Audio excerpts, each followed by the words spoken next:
此有故彼有，此生故彼生。这个从十二有之的内容来说的话，这个就是这个有这个行业的有，行业的有，就是因为有无名啊，有无名的关系。这个缘起缘这个无名，所以才有行的啊。造作的行，所以无名这个有，所以才有行。那么有这个行就有事，有事就有名色等等，也是这样子。这两句话的解释就是说，缘此故彼起啊，缘这个就故彼起，这个意思就这样。那么诸法的升起是这样缘起，那么诸法的还灭也还是缘起啊，所以说。此无故彼无，此灭故彼灭。这个就是说，这个诸法的关系就是这个东西无，那个东西也就无。这个东西因为这个东西的灭，所以那个东西也就灭啊。所以诸法的还灭必然也是缘此故彼啊的这个关系，缘起关系啊。这个缘起的关系中，你绝没有一个真实的法有升起或灭无啊，所以这个缘起啊，此有故彼有的升起啊，此无故彼无的还灭啊，这个都已经深刻的指出这个缘起的内容了啊，这是第一点。那么第二点，我们再来谈这个。佛法的特色就是这个缘起啊，缘起啊是一个佛法的中心思想，不共外道的中心思想。那么基本上啊，它有三层意识啊。第一层意识就是缘起的现象啊，比如说十二有支，它就是十二个支分嘛啊，它每一个现象，它这些12个现象啊。分别就是构成一个循环啊，表示一个人的生死轮回的延续啊，无限的延续的说明。这个是讲这个现象缘起的现象，这是第一层。那么第二层意思就是说，这个进一步的观察这个众生的生死轮回啊，在这个12有支的情况下，在那边流转啊，这个是一个生死的因果系列啊，它有着必然性的普遍性。必然性跟普遍性，意思就是说，这个过去如此，现在如此，未来也一定如此啊。这个就是在讲缘起的法则。这个缘起的法则就是第二层的意识，缘起的第二层意识。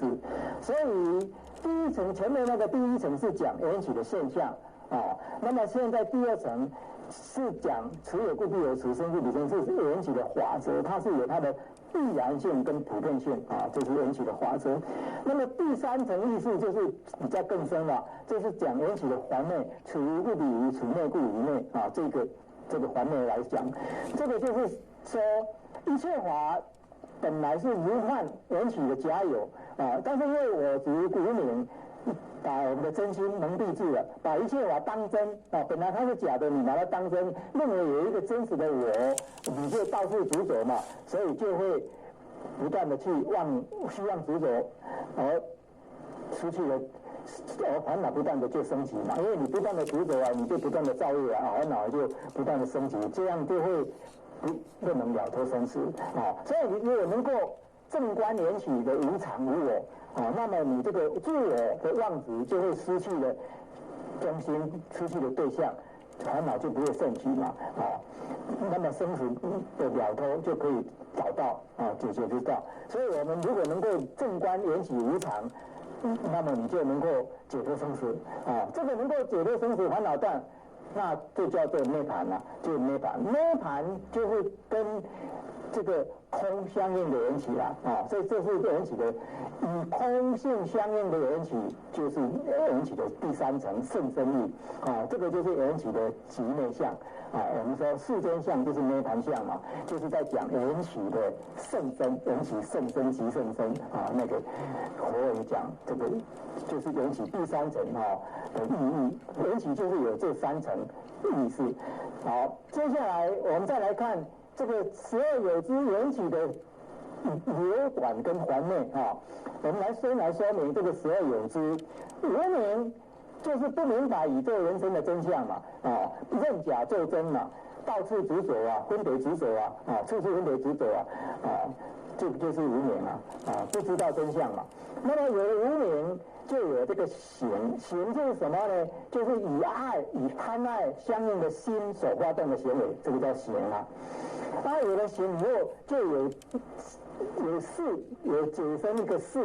我们一般来讲就是灵魂啦，有一个解生事来投生。这个事啊，我们说无明跟行就是过去所造的业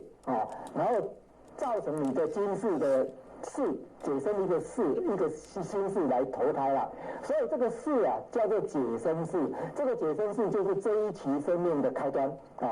新生命到底怎么来呢？就是由于前一世的无明跟业行所牵引好，那么有的是今生的生命就开始了，就有名色，就有身心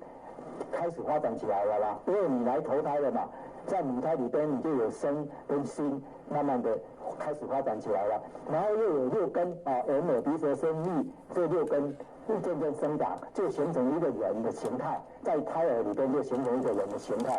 那最后出母胎的时候，你的六根接触到六尘的境界，你就有认识的作用，那个叫做触那个叫做触。那么接下来由这个触的可意跟不可意可意就会产生乐喜乐，那不可意就会产生苦那么就有那个受感受的受升起了接下来有了苦受，有了乐受，就会产生爱的执着那么就是爱了，就是爱了。然后接下来爱的增强就进步到发展到取想要夺取了嘛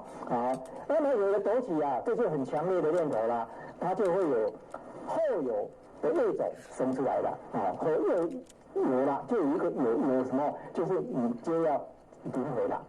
你这个有一个有生出来以后，就生出未来的解生事解生相续事生起来了有解生相续生起来，就是有下一世的投生了。那么有下一世的投生，就不得不了死所以整个生死12缘起的旋转、流转跟环内就是这样那么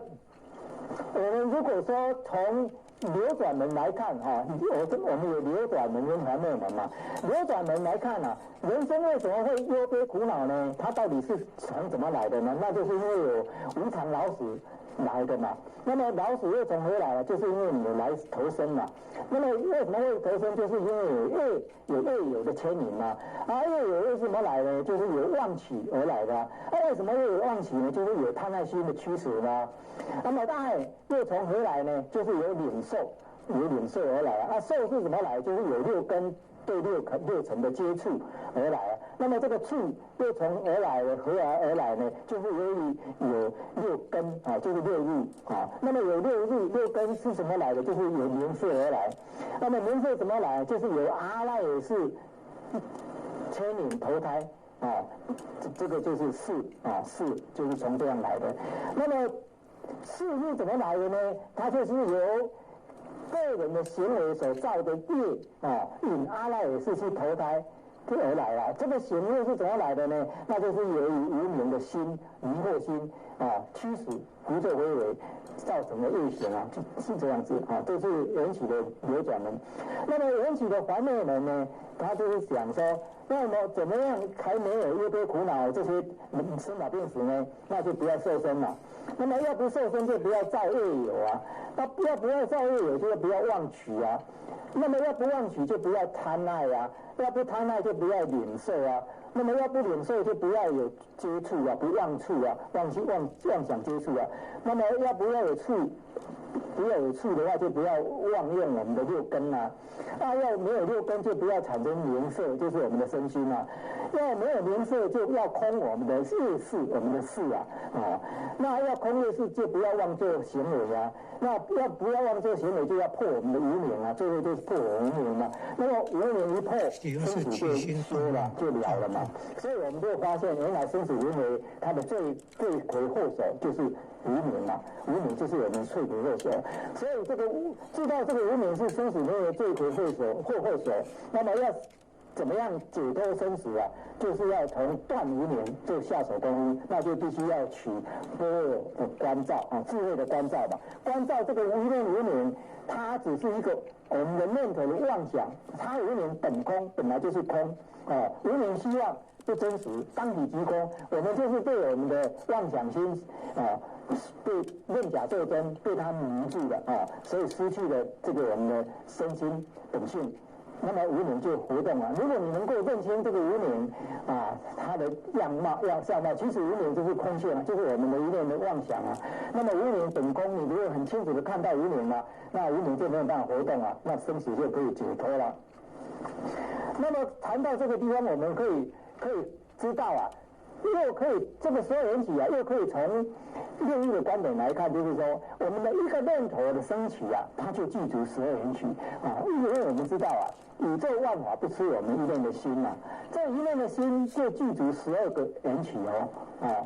那这个整个12缘起它由浅到深就是这个无明缘起现在是这个由浅到深，就是这个一个无明的一个发展。那么我们要破无明，就是要从这个比较粗的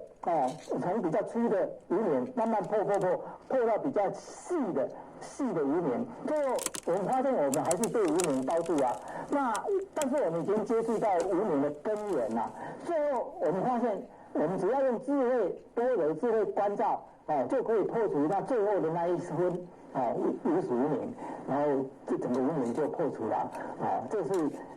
这样子我们就可以了解说原来我们这个念头就是一个妄想那么如果能够了解这个无明，它就是本空用我们的智慧关照破无明，生死就可以了。接下来我们再来谈这个12有支缘起有2种因果的说法，一个就是3世2重因果，一个是2世1重因果。这个3世2重因果它是怎么讲呢？它把这个无明跟行这2支是称为过去世的业或业那么它招感现在世的5支果5支果就是是名色六入触受这5支这样的就构成一个世1重因果过去跟现在一世的1重因果。那么爱取有3支，这个是现在世的因，那么它会招感未来老死2支果，这个就是又是1重因果所以就变成过去现在未来3世，然后有2重因果。但是在大乘唯识宗里边，他把这个12有支不是这样讲他是建立2世1重因果。这个2世1重因果怎么说呢？他说这个12有支前10支是这个因，后2支是果那么这个前10支因，后2支果它必定不同世，但是这个前10支一定同一个世不能把它分成2个世。所以它从过去现在来讲，过去的10支因造成现在的2支果，那么从现在世过去未来世来讲，现在世的10支因又造成未来世的2支果。所以他说只要这个12有支但立1重因果2世1重因果就可以了不必用3世来2重因果来说明这是唯识中有这样的说法。所以我们说3世2重因果，它是把这个四支看作就是我们投胎的那个中阴世把这个4支视为种子于是就把前面这10支把它分成过去世跟现在世。那么2世1重因果它是把这个4支当作随业世在易学释论里边，他就讲到这个随业世就是什么呢？过去世所造的业这个业种子，以及现在性现在今时现前的爱取烦恼，就是烦恼种子、有恨种子，这样子就是一个叫做随业世所以这个整个前面这10支它不分过去现在它就是一世是一个世好，那么唯识中这种12有支的看法就叫做阿赖缘起它这个12支前10支因，后2支果它是怎么分的呢？10支因它又可以分成牵引因跟升起因2支果就是首生果。这个牵引因它有能引的3支，就是无明行识这3支。那么千里音的首引的四支就是名色六入处跟受这四支，那么升起音十支音的升起音就是门生的那个3支，就是爱取有这样总共就构成了前10支。那么2支果就是生老死，十二有支在唯识中的缘起的看法，它是前10支是因，后2支是果，所以他说生时业习牵引为因，今时爱取之因为缘，所以有中阴身升起。那么由这个中阴身的有支引阿赖耶识投胎产生的这个中阴身解生识，所以解生识一定要有阿赖耶识才可以。好，那么接下来我们再从中观中来看这个12有支它是怎么说？中观中他认为这个12有支它是3烦恼、2业、7苦3烦恼就是代表无明、爱取这3个，那么2业就是显跟有，那么7苦就是识、名色、六入、处、受、生、老死这7个。那么这里边他说，但有空因果身，没有众生众生只是假名，不是实有没有一个真实的身心从这一世到下一世所以说空法生空法他的说法就是这样。这种空法生空法的道理就好像我们师父传送圣典给弟子，那么师没有说弟子心中转来也不是从别处来